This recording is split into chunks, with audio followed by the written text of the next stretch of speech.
Assalamualaikum warahmatullahi wabarakatuh.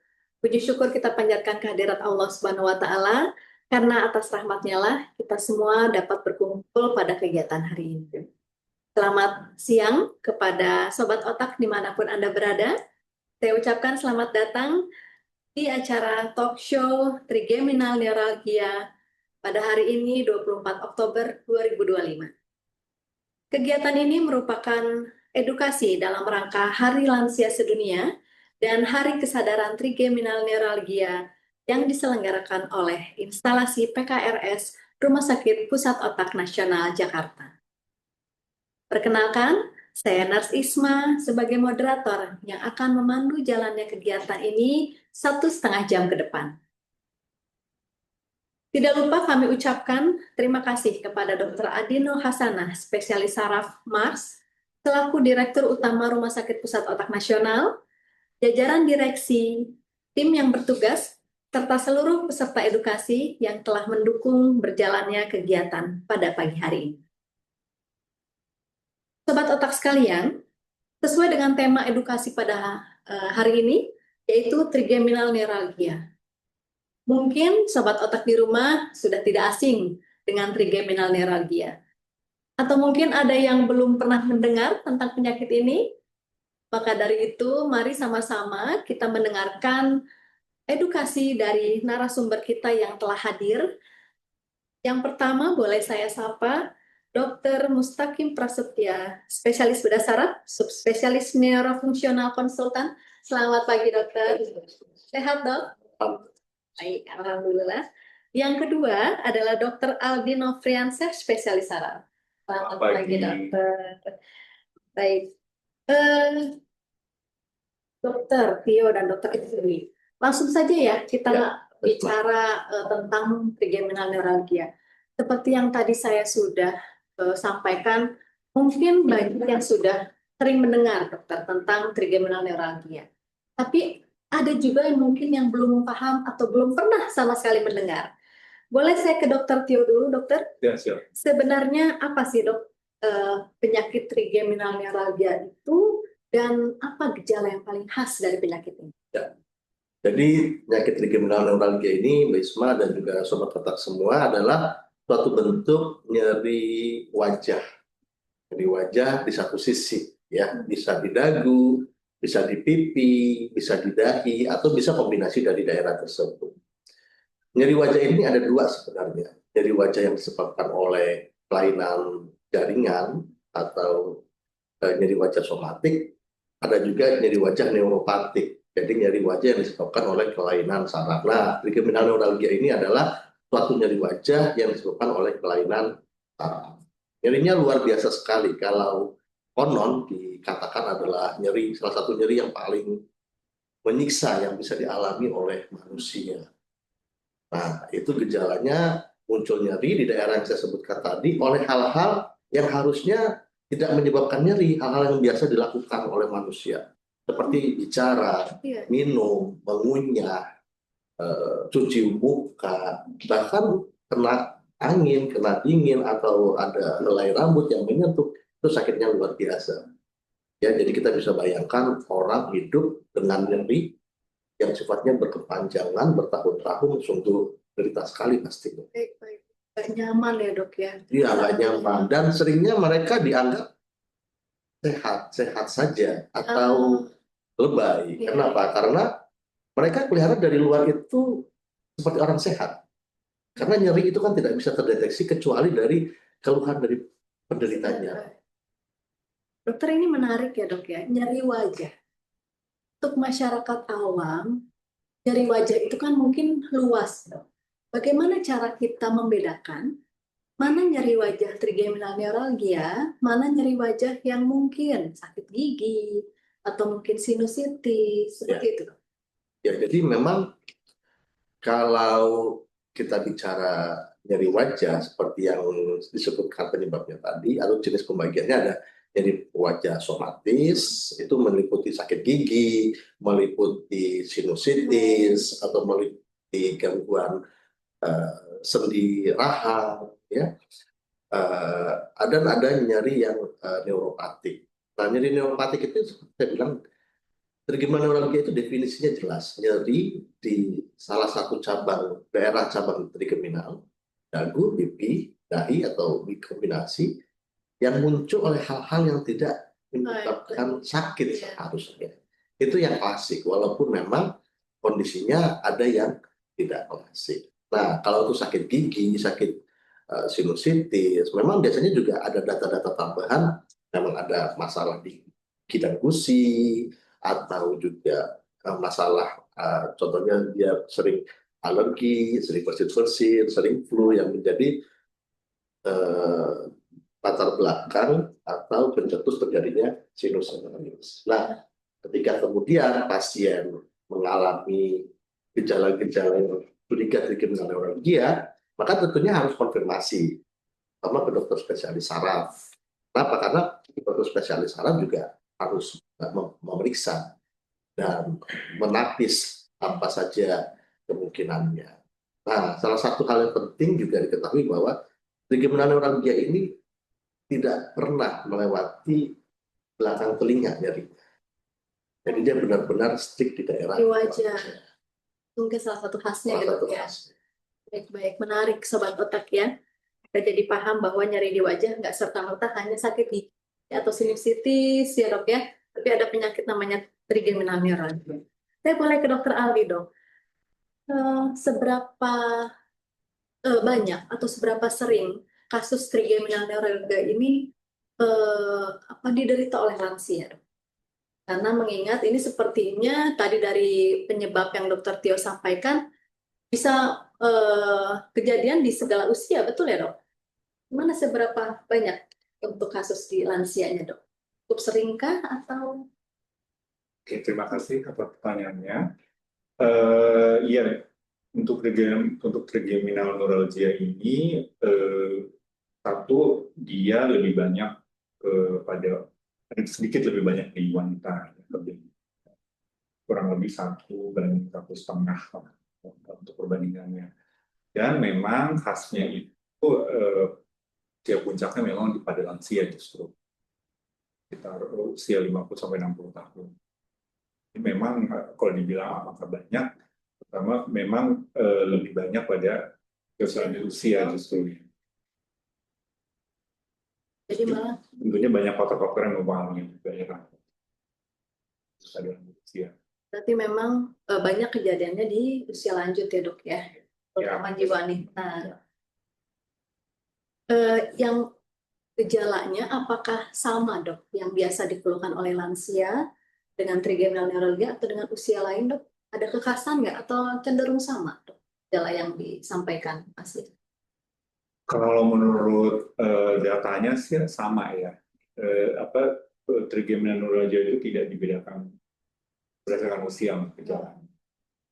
Berarti sama gejala yang tadi disampaikan oleh dokter ya? Gejala dia ada tipe 1, tipe 2, ada klasikal, ada yang tapi bukan berdasarkan usia. Baik. Boleh ke dokter Aldi lagi ya dok ya. Lansia dengan berbagai macam penyakit, biasanya kan kalau lansia itu banyak komorbidnya ya dok, banyak penyakit penyertanya gitu ya dok. Bagaimana atau ada tantangan tersendiri nggak selama dokter Aldi berpraktek menangani pasien trigeminal neuralgia dalam menegakkan diagnosa trigeminal neuralgia dok? Karena mungkin terjadi apakah ini gejala penyakit ini gitu dok. Ada tantangan tersendiri nggak sih dok? Mungkin kalau untuk mendiagnosa sih tidak terlalu ya. Karena seperti dokter Tio bilang bahwa gejala nyeri wajah itu ya ada khas-khasnya masing-masing. Untuk trigeminal neuralgia ya ada di untuk gejalanya sendiri dia khaskannya sesuai dengan distribusinya taraf trigeminal. Ya. Justru mungkin tantangannya adalah pada treatmentnya atau tata laksananya. Kalau misalnya tadi dihubungkan dengan komorbid, ya itu di situ gitu ya tantangannya ya. Karena satu mungkin dari efek samping obatnya, satu yang kedua apa namanya, kalau misalnya dia membutuhkan treatment yang lebih daripada hanya farmakologis, nah itu kan juga misalnya harus surgery, nah itu tantangan tersendiri apalagi untuk lansia yang mungkin titik beratnya lebih kepada tata laksananya. Psikologis maupun pembedahan. Ya, Bicara tentang pembedahan, ada Dokter Tio ya selaku bedah saraf dokter. Apakah memang penanganan utama dari trigeminal neuralgia ini hanya pembedahan dok? Dan seberapa efektif pembedahan bisa menyembuhkan atau menyelesaikan dari gejala pasien dengan trigeminal neuralgia ini? Jadi memang bicara tentang trigeminal neuralgia dan nyeri wajah itu ada gampang-gampang susah. Ya, kenapa? Karena tadi yang seperti dikatakan Dr. Aldi, ada gejala khas dan ada gejala yang tidak khas. Ada yang klasik, ada yang klasik, ada yang tipikal, ada yang non tipikal. Yang kita sebutkan tadi bahwa gejala itu muncul oleh hal-hal yang harusnya tidak membuat nyeri itu namanya gejala klasik khas. Itu secara klinis kita bisa segera menegakkan ya Dr. Aldi ya, kemudian dilanjutkan oleh MRI dan kemudian. Nah masalahnya ketika kemudian masyarakat teredukasi dan secara luas informasi itu bisa didapatkan tentang penyakit ini, muncul banyak kasus-kasus yang ternyata spektrumnya tidak khas. Jadi secara waktu penyakit trigeminal neuralgia yang khas itu bisa lambat laun itu berubah menjadi tidak khas. Yang khas itu bentuknya begini. Dia dengan gejala tadi muncul oleh hal yang tidak menyebabkan nyeri, kemudian bentuknya hilang timbul. Kadang-kadang bisa bebas gejala, seperti kejang. Tapi dengan lambat berjalannya waktu, setiap saat ada gejala itu. Bahkan kadang-kadang sudah tanpa diam saja sudah ada muncul gejala itu. Nah, ketika itu datang ke dokter saraf, dokter bedah saraf, gejala-gejala yang tidak khas itu menjadi tantangan tersendiri untuk terapi. Kenapa? Karena keberhasilan terapi itu tergantung dengan diagnosis. Jadi tidak semua penyakit nyeri wajah adalah trigeminal. Tidak semua penyakit nyeri wajah trigeminal itu yang gejalanya khas. Nah, sehingga muncul alat-alat bantu. Tentu saja dengan riwayat penyakit ya, dokter spesialis saraf akan menggali benar tuh riwayat-riwayat penyakitnya, riwayat obatnya, apa yang berhasil, apa yang tidak. Terus kemudian, nah yang penting satu juga riwayat kesehatan gigi. Banyak juga yang ternyata dianggap trigeminal neuralgia atau sakit gigi. Kenapa? Karena memang saraf gigi adalah saraf trigeminal cabang paling ujung. Tapi banyak juga yang sudah sampai habis giginya, ternyata memang bukan sakit gigi. Jadi seperti lagu Gigi Tinggal Dua, ya memang ada ternyata pasien kita gigi tinggal dua datang ke kita. Nah, kita cari pasti dulu itu diagnosisnya apa. Nah, sehingga kemudian ketika memang gejalanya trigeminal, kemudian dokter spesialis saraf meminta MRI kepala biasanya. MRI kepala juga harus hati-hati. Kenapa? Karena ada prosedur SOP mendapatkan hasil yang tepat. Kadang-kadang walaupun MRI-nya di MRI, kalau dia tidak tepat meleset, nggak terlihat. Nah, ketika kemudian ada pembuluh darah yang menempel, kadang kita tidak langsung juga menganjurkan untuk operasi. Kenapa? Karena memang ada step by step, ada langkah terapi, dimulai dengan obat-obatan, kemudian kombinasi obat-obatan, modifikasi perilaku. Nah, kapan operasi? Operasi itu dilakukan kalau satu, obat-obatan sudah tidak efektif. Kedua, obat-obatan menimbulkan efek samping yang pasien itu tidak bisa terima karena mengganggu aktivitas. Memang obat-obatan itu dokter Ali bisa menjelaskan jenis obat-obatannya, dan itu memang efek sampingnya buat beberapa pasien itu berat sekali.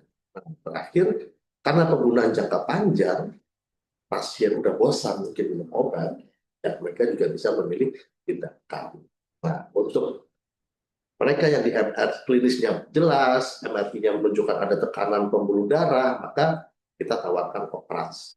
Tapi ada juga yang dia gejalanya tidak khas, terus kemudian atau MRI-nya tidak menunjukkan tekanan pembuluh darah yang jelas, biasanya kita menganjurkan alternatif-alternatif lain yang sifatnya lebih minimal invasif. Jadi semua itu memang harus kita pilah dan kita pikirkan sungguh-sungguh ini cocok yang mana. Sehingga nggak semudah itu menentukan tentang sana pembedahan gitu ya, Dok. Perlu dianalisa lebih jauh, pemeriksaan harus lebih rinci gitu Iya, ya. dan terlibat banyak pihak. Bahkan kadang-kadang kalau tidak khas kita berkonsultasi dengan di rumah sakit pun ada bagian dari pensefalgia, karena kadang-kadang ada yang rancu dan kita harus konsultasi meminta second opinion dari mereka. Tadi bicara soal ternyata memang selain pembedahan juga utamakan farmakologis dulu terapinya, gitu ya, obat-obatan dulu ya dok ya. Boleh saya kembali ke dokter Aldi. Sebenarnya apa sih dok obat-obatan pertama atau lini pertama yang dokter biasa berikan kepada pasien-pasien dengan trigeminal neuralgia, dan apa efek samping yang perlu diperhatikan oleh pasien? Yang mungkin tadi sudah jelaskan bisa mengganggu atau mungkin bisa merubah kualitas hidup dan lain-lain. Oke, mungkin kan terdengar sedikit teknikal ya kalau ini ya gitu ya. Kalau obat, ya kan pasien tahunya ya udah ini obat. Ya. Tapi kalau secara medis ya memang ada beberapa pilihan obat yang biasanya dapat kita berikan kepada pasien. Kalau tadi ditanya kali ini pertama, itu biasanya kita berikan obat-obatan golongan. Jadi biasanya secara normal kita gunakan untuk obat-obatan epilepsi atau antihipertensi. Tapi mekanisme dari obat-obatan tersebut ternyata memiliki mekanisme yang dapat menghentikan atau mengurangi rasa nyeri yang disebabkan karena nyeri neuropatik saraf.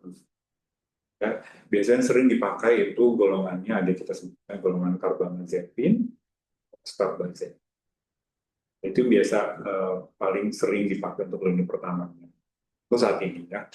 Benar. Tentunya apa namanya banyak efek sampingnya gitu ya, paling sering sih sedasi ya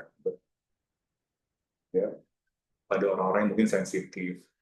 Namun untuk penggunaan jangka panjang juga nanti bisa dapat menimbulkan masalah di liver, bisa ya, untuk toksisitas juga, apalagi carbamazepine itu juga dinilai gak diketahui sensitivitasnya tinggi atau tingkat alerginya tinggi gitu. Jadi apa namanya ya, ini harus ada monitoring yang harus dapat dilakukan secara rutin tiap bulannya, periksa darah, periksa fungsi liver, renal ya, apalagi untuk tadi kan lanjut usia ya, apalagi dan mereka punya komorbid gangguan ginjal atau gangguan liver.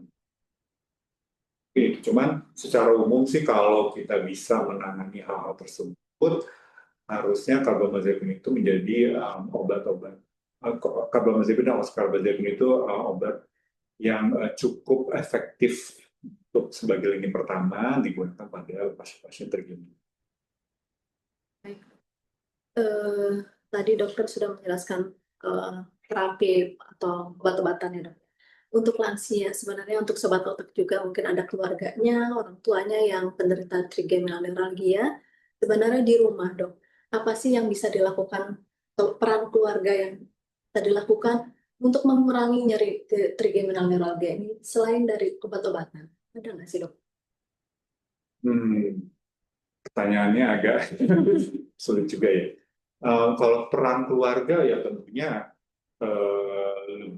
lebih kepada dukungan emosional ya, support gitu ya. Tentunya kalau peran keluarga satu ya harus mengedukasi diri sendiri juga buat keluarganya ya, mencari edukasi, mencari pengetahuan supaya itu terjemahan neuralgia oleh dari forum-forum seperti ini gitu ya, atau dari mungkin media gitu ya, atau buku ya, banyak sekali. Satunya itu kalau misalnya memang sudah mengedukasi diri sendiri kan tentunya kita lebih akhirnya mengedukasi kita ya, keluarganya, jelaskan bahwa penyakit satu trigeminal neuralgia ya istilahnya tidak membahayakan nyawa ya, tidak menular gitu kan. Untuk rasa nyerinya sendiri ya tentunya edukasi untuk berobat atau mencari bantuan medis dan tentunya dapat diobati gitu. Ya harus encourage atau disupport bahwa trigema neuralgia ini tidak harus bertahan dengan trigema neuralgia. Bisa sembuh gitu. Bisa sembuh. Bisa sembuh. Bisa diatasi gitu. Ya, jadi jangan frustasi lah gitu. Cuman lucunya, kadang-kadang keluarga nggak percaya bahwa dia tuh menderita karena Iya. tidak ada warnanya ya, tidak Iya. ada warnanya, tidak ada alarm bahwa dia lagi kesakitan. Sedangkan kadang-kadang ada pasien itu yang dia kelihatannya sehat, kelihatannya bagus, kelihatannya aktivitas normal. Kalau sedang sakit, serangan bisa guling-guling, bisa nangis-nangis. Nah, kadang-kadang orang bingung, ini beneran apa enggak? Nggak Gitu. baik pasien gitu ya. Nah, itu yang tadi Dokter Aldi bilang, support psikologis harus bisa diberikan keluarga ketika mereka mengerti bahwa ada fenomena penyakit seperti itu dan mereka menemani dengan sabar. Karena banyak juga keluarga yang trauma karena bingung ini kesakitan mau diapakan. Mereka beli obat penghilang nyeri biasa tidak mempan. Nah, gitu. Dan mereka juga bingung mau ke dokter mana, dokter gigi biasanya bawanya ke dokter gigi karena yang paling sering sakitnya di daerah. Wah, Dianggap sakit gigi gitu ya, Dok. Ini poin penting juga untuk informasi ke sobat otak mungkin ya, Dok, bahwa trigeminal neuralgia itu memang bisa sembuh dan diobati ya, Dok ya.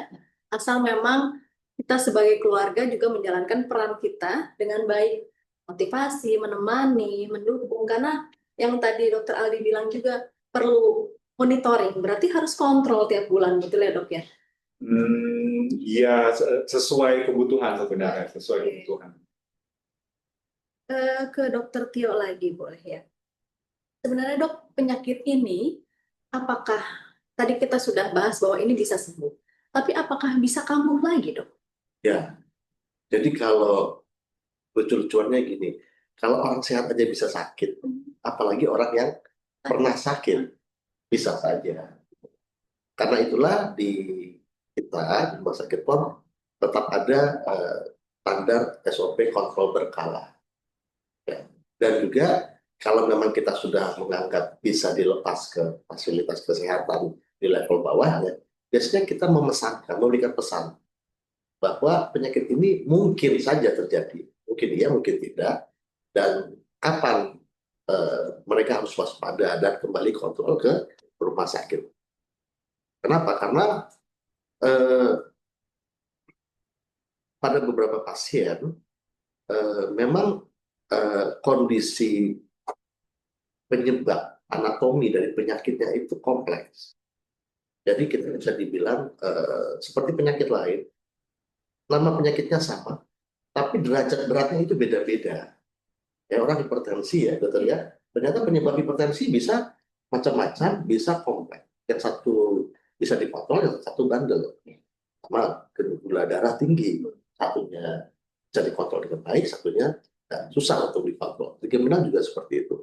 Similar what, but not why. Penyebab etiologinya beda-beda. Nah, buat penyakit-penyakit yang penyebabnya kompleks, kadang-kadang memang kita dibutuh multi treatment, multi modalitas, dan juga kolaborasi untuk menangani ini. Nah, ada satu hal yang menarik, karena ini sakitnya luar biasa sekali, mereka itu benar-benar trauma, menderita. Jadi seperti post traumatic syndrome disorder (PTSD). Ketika saya baca di literatur, ternyata kejadian di otaknya pun fungsional MRI menunjukkan pola yang sama. Jadi ketika mereka sudah diatasi, sudah sembuh, kadang-kadang mereka seperti terbayang-bayang ada sedikit-sedikit kesemutan, sedikit nyeri, itu kayak mereka langsung khawatir, takut, atau ketika mereka panik, malah pikiran-pikiran yang itu yang mengundang nyeri tersebut, karena ada hubungan dengan simpati, otonom. Nah, itu yang masuk lagi kolaborasi teman-teman psikologi, cognitive behavioral treatment, atau hipnoterapi untuk meredakan ketakutan dari pasien yang pernah menderita sekali. Selain juga kadang-kadang udah aman. Mereka dahaga ya, dahaga itu udah lama puasa nggak bisa makan macam-macam. Habis operasi, mereka kayak orang buka puasa ya, dokter ya.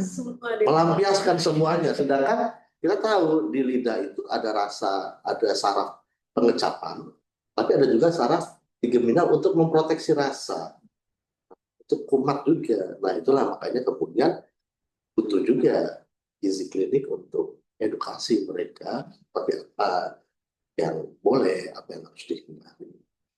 Baik. Berarti memang penanganan pasien trigeminal neuralgia ini banyak peran ya dok ya, baik dari dokter saraf, dokter bedah saraf, farmasi, psikologi, dokter gizi klinik dan lain-lain ya dok ya. Iya, Karena baik pada saat muncul gejala maupun pos penanganannya masih perlu peran tenaga kesehatan gitu ya dok ya. ya apalagi di kita, Dr. Aldi, memang secara literatur menyatakan di atas 40 tahun karena berhubungan dengan pembunuhan, tapi pasien termuda kita tuh 15 tahun, 14 tahun. Artinya harapan hidupnya masih panjang dan itu benar-benar mereka butuh dalam pengawasan rumah sakit PON, walaupun mungkin dalam bentuk tidak melekat, tapi tetap mereka harus kontrol dan melaporkan bagaimana perkembangan mereka.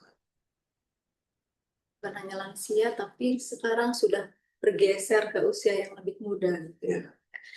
Dokter Tio, bagaimana dokter menghadapi pasien yang sudah refraktor terhadap berbagai jenis terapi, dok? Ada kasus ini. Nah, memang kendalanya ada kasus-kasus yang refraktor. Itu terutama untuk kasus-kasus yang tidak khas. Jadi dari awalnya tidak khas. Kalau dia yang khas sih biasanya outcome-nya bagus.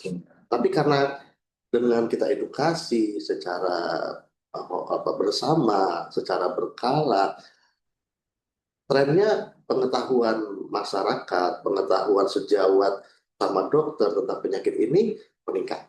Sehingga mereka kirim, tunjuk, atau pasien datang. Nah, itu salah satunya dengan gejala yang tidak khas. Nah, gejala tidak khas itu kan tentu saja kita tadi step by step-nya pakai obat. Pada akhirnya melakukan suatu tindakan yang dari awal kita juga beritahu bahwa sifatnya challenge. Challenge itu artinya resiko keberhasilan operasi dibanding yang khas itu tidak sebagus yang khas. Nah, itu kendalanya. Nah, oleh sebab itu makanya di rumah sakit PON itu kita ada beberapa modalitas. Contohnya ada operasi, ada pain management, itu baik yang radio frekuensi atau perputaran balon compression. Beberapa bahkan kita juga konsultan ke akupunktur klinik kita, berkeliling atau bahkan beberapa fisioterapi.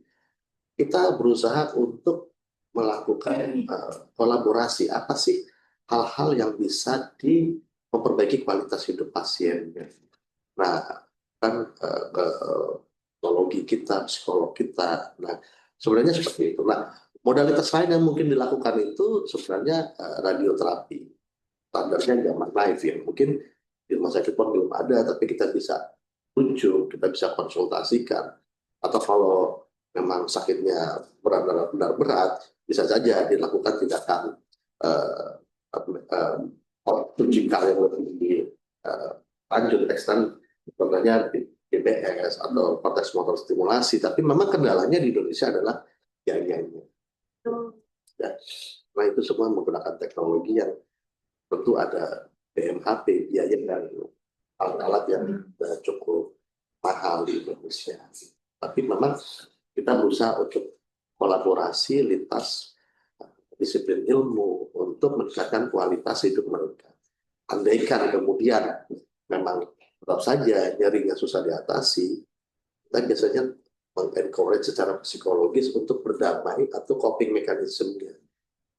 Jadi memang sakit tidak bisa dihindari, tapi masalah menderita atau tidak, diharapkan dia bisa melakukan coping mekanisme dengan baik. Menarik ya dok ya. Ini dari tadi kita membahas tentang trigeminal neuralgia. Banyak sekali informasi, edukasi yang sebaiknya memang tersampaikan kepada pasien gitu ya, tentang alternatif pengobatan dan lain-lain. Dokter Aldi, bagaimana sih cara mengkomunikasikan hal-hal tadi ke pasien-pasien lansia? Pasti ada hal yang berbeda kan ya dok ya, komunikasi dengan lansia maupun yang dengan usia sebelum lansia gitu. Apa sih dok? Bagaimana caranya menyampaikan edukasi trigeminal neuralgia ini kepada pasien lansia dok? Terus mungkin dari pengalaman aja ya. Kalau secara pengalaman sih secara umum ya pastinya kita harus satu sabar, gitu ya. Yang kedua sesederhana mungkin. Tapi juga jangan kita lihat juga mungkin kira-kira dia tingkat pendidikannya apa, kita sesuaikan. Tapi yang pasti harus sejelas mungkin, sekomprehensif mungkin gitu ya untuk menjelaskannya. Terus juga kalau saya sih ya biasanya juga menyampaikan kira-kira untuk jangka panjangnya. Misalkan kalau ini nggak berhasil, kalau plan A nggak berhasil, plan B apa? Ya gimana ya mereka kan tetap walaupun sudah apalagi sudah lansia ya, walaupun mungkin mereka sudah menerima, mungkin saya udah punya ini, punya itu gitu ya, tapi kan tetap mereka ingin hidup dengan kualitas hidup yang terbaik. Karena mungkin yang masih ingin sama cucu ya, yang lebih lama lagi dengan kualitas hidup yang lebih baik. Ya kita, kalau saya sih biasanya begitu. Jelaskan secara sederhana, secara komprehensif, dan juga kalau bisa jangka panjangnya bagaimana. Mereka ada gambaran gitu. Dan pasti mungkin melibatkan keluarga ya dok dalam edukasi. Tentunya, karena untuk lansia sih biasanya mereka nggak, jarang sekali mereka sendirian datang itu. Kalau yang muda mungkin ya dok ya, kalau yang muda mungkin biasanya mereka sendirian. Tapi kalau lansia pasti ditemani oleh keluarganya. Jadi kita sekalian. Gitu. Nyambung yang tadi ya dok. Apalagi lansia pakai obat puyeng ya, jadi jalan harus hampir nggak pernah sih lansia datang sendirian. Yang tadi seperti yang Dokter Aldi sampaikan bahwa keluarga pun sebenarnya justru malah yang harus teredukasi itu yang pertama adalah keluarganya gitu ya dok ya, untuk nanti menyampaikan kepada lansia. Iya, untuk mengingatkan. Baik. Menurut kembali ke Dokter Tio ya dok ya, ada nggak sih dok kemajuan terkini dalam bidang neuromodulasi atau bedah fungsional yang menjanjikan atau bisa bukan menjanjikan mungkin ya, juga bukan menjamin ya dok bahwa kasus trigeminal berat ini bisa ditangani gitu ya. Jadi memang kita lihat ya, sesudah terapi konservatif dengan obat-obatan tidak membaik atau komplikasi yang efek samping yang tidak bisa ditoleransi atau sudah bosan karena bertahun-tahun, masuklah ke fase tindakan operasi ya, baik yang invasif ataupun non invasif. Nah, sebenarnya ada untuk yang tipikal itu operasi mikrovaskular dekompresi itu adalah golongan standar, first choice. Muncul yang kemudian sebagai alternatif yang second treatment-nya adalah tindakan radiofrekuensi untuk nyeri trigeminal yang sifatnya satu cabang atau dua cabang. Jadi kalau cuma di dagu atau di pipi, kita selektif. Kita nggak akan buat baal di seluruh wajah. Jadi itu kita menggunakan modalitas radiofrekuensi panas. Kalau kemudian dia tidak selektif, ada seluruh wajah, satu sisi wajah, dia nyeri, kita akan menggunakan PBC. Nah, dua treatment itu sebenarnya adalah treatment utama dan memberikan hasil yang lumayan. Keberhasilan di rumah sakit kita 95% untuk trigeminal MVD, PBC itu sekitar 85%, RFR PBC itu 85%. Nah, muncul kemudian sedikit kasus yang memang gagal. Kita kombinasi biasanya. Ada yang kemudian MVD masih belum berhasil, dilakukan RFR, dilakukan PBC, tambah sedikit lagi yang masih tidak terkontrol. Nah, apa yang dilakukan? Kita tadi masuk akupunktur, masuk kemudian fisioterapi, atau kalau memang memungkinkan secara pembiayaan bisa dilakukan sosial gaman. Nah, kendalanya memang kalau dia kasusnya yang tidak khas. Nah, gitu. Nah, di sanalah muncul kemajuan teknologi yang memang di rumah sakit kita juga ada opsi-opsi seperti itu, seperti DBS, motor korteks stimulasi, atau traktotomi.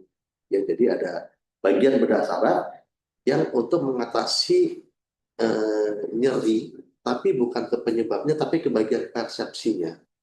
Jadi memodulasi, melakukan menurunkan modulasi atau melakukan suatu intervensi di otak kita sehingga nyeri ada, tapi nggak dianggap. Nah, tetapi memang itu semua teknologi-teknologi yang mungkin saat ini itu masih biayanya lumayan. Kita berharap ya nanti ke depan regulasi dan berubah sehingga bisa terjangkau oleh masyarakat. Mudah-mudahan ke depannya sistem pelayanan kesehatan di Indonesia lebih berkembang, lebih maju, sehingga tadi terapi-terapi tadi bisa dijangkau oleh seluruh lapisan masyarakat gitu ya.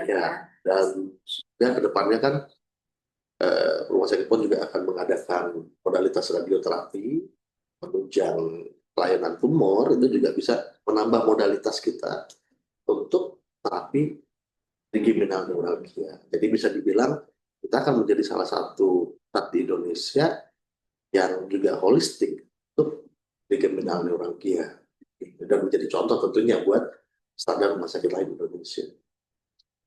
Dokter tadi bicara tentang terapi yang sebenarnya sudah sangat baik ya dok di Indonesia. Tapi yang semua saya tanyakan adalah menurut Dokter Tio, bagaimana pendapat dokter terkait sistem pelayanan kesehatan di Indonesia untuk mendeteksi dini dan akses pengobatan? Kan kita bicara mungkin di Jakarta sudah banyak fasilitas yang menyediakan, banyak juga edukasi-edukasi, tapi kalau mungkin di daerah dok, dokter, apakah kita sudah merata dok tentang fasilitas kesehatan di Indonesia terkait deteksi dini dan akses pengobatan kasus trigeminal neuralgia? Ya. Jadi sebenarnya pilar penting menurut saya ya, pilar penting untuk awareness trigeminal neuralgia itu satu dari pasien, itu terutama keluarganya, pasien dan keluarganya harus mereka aware, mereka paham, mereka melek dengan penyakit ini. Walaupun termasuk penyakit langka ya dok ya, tapi kalau dengan jumlah penduduk Indonesia jadinya banyak ya dok ya. Nah, satu mereka, nah dengan kegiatan-kegiatan kita seperti ini yang sifatnya bukan parsial, jadi bukan dokter bedah saraf saja menjelaskan tentang operasi, bukan dokter neurologi saja menjelaskan tentang obat, tapi bersama-sama menjelaskan secara utuh. Nah itu informasi yang bagus. Nah, pilarnya satu keluarga dan pasien. Nah, pilar lain yang berhubungan dengan medis itu adalah satu dokter spesialis saraf, satu dokter spesialis, dua dokter spesialis bedah saraf, tiga itu dokter gigi. Kenapa? Karena sering datang ke dokter gigi. Nah, ini nih butuh awareness tentang bagaimana penegakan diagnosis dan modalitas. Nah, kayak gitu kan. Sehingga di daerah secara bersama bisa menentukan bagaimana jangka panjangnya di fasilitas kesehatan setempat mau membangun seperti apa. Bisa dibilang kayak seperti di rumah sakit PON, pokoknya klasternya encephalgia, dari kepala dan dari wajah satu. Contohnya di rumah sakit PON ada klaster neuro-onkologi yang isinya biologi, bedah saraf, kemudian dokter spesialis saraf, mungkin yang lain. Nah, bentuk-bentuk kelompok kerja ini yang harus dikembangkan. Kenapa? Karena jadi tahu nanti sistem kerjanya seperti apa yang harus dilengkapi, terapinya seperti apa. Nah, kalau dibilang mencukupi jauh ya menurut saya ya. Tapi tentu saja kita nggak boleh menyerah. Kenapa? Karena dengan edukasi ini ada awareness, ada semangat, maka mungkin kita bisa juga melakukan studi banding. Ada dari tim fasilitas kesehatan setempat studi banding ke kita bagaimana alurnya. Bahkan beberapa juga kita bisa datang ke tempat dalam bentuk proctoring. Beberapa kali melakukan proctoring itu tim misalnya bedah saraf dan dokter spesialis saraf dari segi praktik monitoring, dari segi teknik itu melakukan pengampuan atau share informasi ke rumah sakit di daerah. Tapi tentu tadi balik lagi dimulai dari mengerti, peduli, dan mau untuk melakukan perubahan bersama. Tanpa itu ya berat sekali karena rumah sakit setempat juga tidak menganggap bahwa itu suatu prioritas. Kolaborasi berbagai pihak ya dok ya. Iya. Dokter Aldi, tadi Dokter Tio sudah menjelaskan terkait neuromodulasi yang berupa tadi yang sudah dijelaskan. Kalau menurut Dokter Aldi, ada nggak sih dok inovasi terbaru dari terapi neuromodulasi tapi yang non invasif dok? Tapi yang berpotensi untuk meningkatkan kenyamanan dan keamanan khususnya pada lansia. Kalau yang non invasif ya tentunya mungkin dari teman-teman paramedik ya bisa ya, TENS salah satunya bisa ya, electrical nerve stimulation. Nah, yang biasanya bisa buat low back pain yang lain-lain itu ternyata ada juga lah atasnya. Nah, terus yang baru-baru ini saya juga baca ya mungkin transcranial magnetic stimulation atau TMS ya. Dan kita juga udah ada juga fasilitasnya di sini. Itu juga sudah mulai dicoba. Tapi ini juga seperti tadi kata Dr. Tio bilang, itu lebih untuk memodulasi pusat nyeri di otak gitu ya. Jadi untuk memodulasi persepsi kita terhadap nyeri seperti itu. Berarti TSM salah satu non invasif yang bisa jadi alternatif untuk neuromodulasi. Dokter Tio, saya ada pertanyaan dari sobat otak di rumah yang sudah masuk ke kami, dok. Izinkan saya untuk membacakan pertanyaannya. Selamat siang, Dokter Tio. Ibu saya, usia 72 tahun, mengalami trigeminal neuralgia mulai dari tahun 2020. Menurut pemeriksaan, ada meningioma dengan ukuran kecil yang menekan saraf kelima. Sudah melakukan tindakan gamma knife tahun 2023, kambuh kembali dok 1 tahun kemudian. Di MVD Oktober 2024 kemarin, pasca tindakan tetap sakit. Di radiofrekuensi ablasi Februari 2025, 1 bulan kemudian kambuh kembali. Saat ini hanya terapi obat, yaitu carbamazepin pagi dan malam 200 mg 2 kali, lamictal 2 kali 100 mg. Efeknya mual, pusing, dan berpengaruh terhadap tensi dan kadar natrium. Tetapi saat ini reaksi obat tersebut menjadi lebih cepat operasinya. Apakah yang harus saya lakukan, dokter? Karena mengingat usia ibu saya sudah usia lanjut, dan tindakan operasi MVD yang dilakukan berjarak hanya 1 tahun saja. Mohon dijawab. Terima kasih. Jadi memang itu contoh Kayak ini ya, kuis itu ya. Sulit. Tapi memang itu bentuk khas dari bawaan orang tua, makin mungkin metabolisme terhadap obat sudah tidak bagus lagi dan akhirnya efek sampingnya memberat. Ya. Tentu saja kalau ketemu ke kita harus evaluasi data dasarnya semuanya, ya, epidemiologisnya, dokter spesialis saraf mengevaluasi secara keseluruhan. Ya, kalau dari bedah sarafnya kita MRI ulang pastinya, untuk mengetahui status seperti apa, kan dikatakan ada tumor, apakah masih ada tumornya atau tidak. Terlepas dari akan apa tindakan terhadap tumor atau tidak, tetap kita butuh data untuk melakukan informed consent atau penjelasan secara keseluruhan. Nah, kemudian muncul tawaran, ya, apakah kalau itu besar sekali, apakah memang ada tindakan terhadap tumornya atau bisa saja atasi nyerinya. Pada usia 70 tahun. sudah senior, usia sudah tidak muda lagi dengan resiko, mungkin ya pilihannya adalah tindakan minimal invasif, radiofrekuensi. Memang radiofrekuensi ini ada seninya, jadi seperti gampang-gampang tidak gampang gitu. Kenapa? Karena dia bedanya sama PBC, PRFR ini sifatnya selektif dan tidak selektif. Namanya selektif itu kan itu memilih cabang. Kalau memilih jadi ada unsur bisa aja meleset. Tapi memang dibandingkan operasi, tindakan radiofrekuensi atau tindakan PBC itu adalah suatu tindakan yang bisa diulang dengan relatif aman. Beda sama operasi. Operasi pengulangan meningkatkan risiko secara bermakna. Sedangkan radiofrekuensi, ya pengulangan tidak meningkatkan secara bermakna. Jadi mungkin tindakannya seperti itu. Atau memang radiofrekuensinya kita modifikasi. Jadi ada radiofrekuensi pada cabang utama dan radiofrekuensi pada cabang perifer.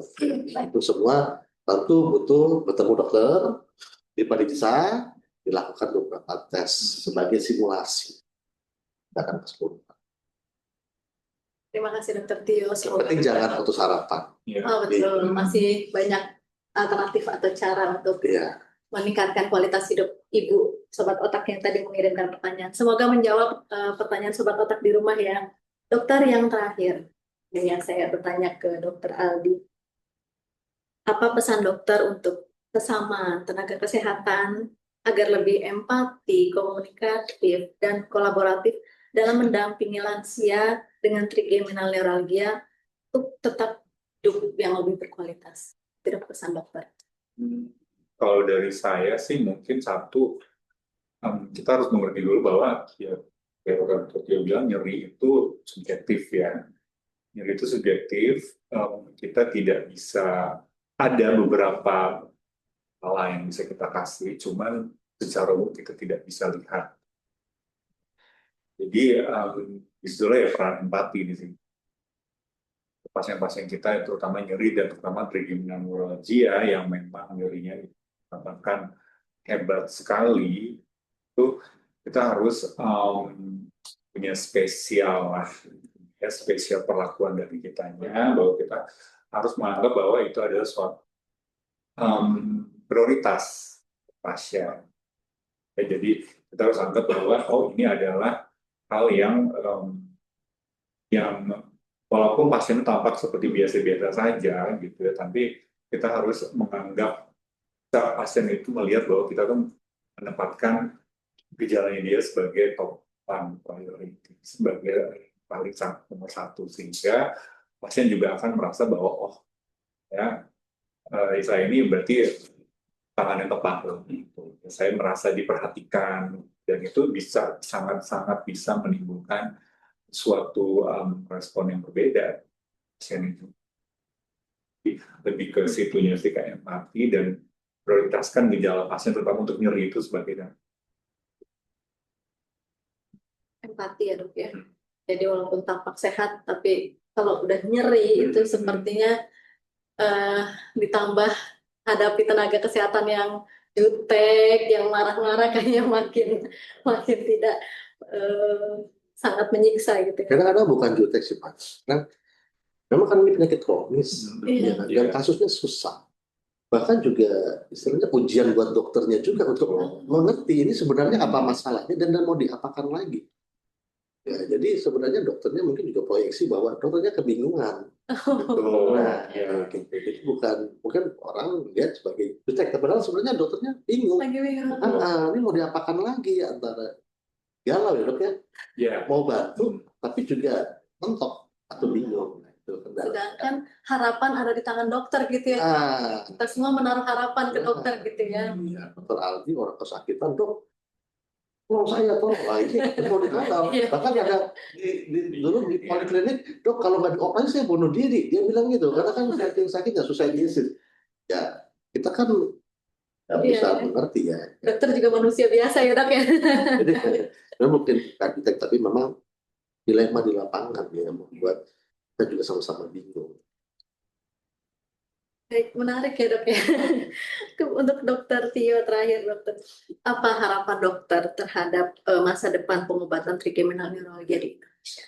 Harapan saya untuk apa yang kita lakukan di PON itu bisa menjadi inspirasi lah, atau kita share kolaborasi ini bukan hanya di satu rumah sakit saja, tapi di semua tumbuh menjadi lebih baik bersama. Tim together, everyone achieve more. Jadi itu harapan saya, karena nggak mungkin selesai dengan satu pihak saja. Dan juga kepedulian ini nggak mungkin kita digantungkan ke pemerintah. Kenapa? Karena ini bukan penyakit prioritas utama. Banyak penyakit-penyakit lain yang juga dapat perhatian karena volumenya lebih besar dan lebih serius gitu Pak. Sehingga dokter-dokter, tenaga medis yang memang berhubungan dengan penyakit ini harus mau melakukan sesuatu untuk edukasi secara luas. Kita juga punya membina grup WhatsApp para penderita secara nasional. Kenapa? Grupnya ya. Ada grup, seperti mana yang penyakit lain juga zaman sekarang tuh ada grupnya. Karena mereka yang paling mengerti seperti apa menderita, bagaimana menjalani proses-proses pengobatan, dan bagaimana hidup sebagai penderita trigeminal neuralgia. Bahkan kita sebagai dokter pun kadang-kadang banyak belajar hal-hal tertentu dari mereka tentang komplikasi obat yang mungkin tidak lazim tapi ternyata ada, tentang satu pasien ini pencetusnya yang lain beda. Kita juga sebagai dokter belajar. Jadi harapannya kolaborasinya bersama dan tetap memperjuangkan. Karena kalau nggak diperjuangkan, siapa lagi kalau kita memperjuangkan? Terima kasih Dokter Tio, terima kasih Dokter Aldi. Semoga harapan yang tadi disampaikan kita wujudkan sama-sama ya Dok ya. Baik, Sobat Otak, Bapak Ibu dimanapun Anda berada, terima kasih saya ucapkan kepada Sobat Otak yang sudah mengikuti jalannya kegiatan sampai akhir. Dan saya juga minta maaf apabila ada kesalahan dan apabila ada pertanyaan-pertanyaan yang belum saya sampaikan kepada narasumber kita pada siang hari ini. Terima kasih juga kepada Dr. Tio dan Dr. Aldi sudah hadir dan sudah menjawab dan berdiskusi dengan saya sebagai bahan edukasi untuk Sobat Otak di rumah. Mudah-mudahan trigeminal neuralgia ini semakin familiar, semakin banyak orang yang kenal, sehingga awareness masyarakat terhadap penyakit ini semakin besar. Jangan lupa Sobat Otak untuk memfollow dan subscribe media sosial Rumah Sakit Pusat Otak Nasional di TikTok, X, Thread di @rsponjakarta, di Facebook di @respon Dr. Mahar Marjono Jakarta, dan di YouTube @respon Spasi Jakarta. Mohon maaf karena keterbatasan waktu, diskusi kita saya akhiri sampai sekarang. Semoga kegiatan ini bisa menambah wawasan untuk Sobat Otak semua di rumah. Saya Isma selaku moderator pada hari ini undur diri. Kami atas nama segenap tim yang bertugas mengucapkan terima kasih yang sebesar-besarnya. Wassalamualaikum warahmatullahi wabarakatuh.